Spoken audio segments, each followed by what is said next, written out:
हाय viewers, health Parker आउ एक fresh episode को आपण मानकु स्वागत।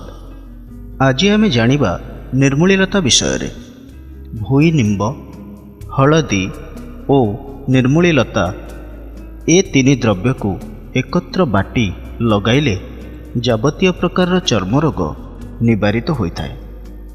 एही लता को अति चिक्कण करी बाटी पेटरे बोलिले गुल्म, प्लीहा, यकृत आदि उदर रोग सब भल हो जाए। राशि तेल संगे एही लतारू किछि पकाई 8 दिन परे से तेल को छाणी लगाइले मुंडरू हुला बाहरिबा, मुंड भ्रमिबा, केश उपुड़िबा, चक्षु को अंधार दिशिबा प्रभृति निवारित हुए।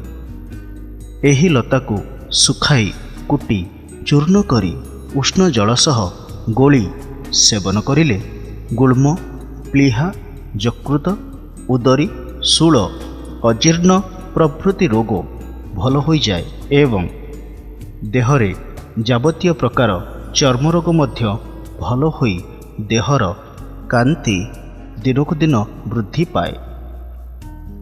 किसमिस ओ निर्मूलीलता ए दुई द्रव्य को सम परिमाण रे आनी एकत्र जलरे मिसाई से जलरे दही मिसाई पिलामानंकु सेवन कराइले सेमानंकर उदरस्थ कुर्मी माने विनाश पाती। एही लता सिझाई जलरे व्रणादि धौत करिले ताहा सब अल्प दिन मध्यरे शुष्क हो जाए।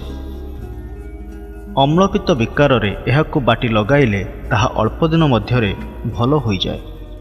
निर्मूली लता को जलरे सिझाई सेही क्वाथ जल संगरे महु प्रक्षेप देई सेवन कले अपस्मार रोग दूर हुए। तेबे आम चैनल एमती नुआ नुआ वीडियो देखिया पई आम चैनल को सब्सक्राइब करंतु एवं पाखरे थिबा बेल बटन टिपो दबातु, जहा सहित आपण माने आपण मानक स्वास्थ्यगत समस्यार विभिन्न प्रकार टिप्स प्रत्येक दिन पाई परिबे। Health park.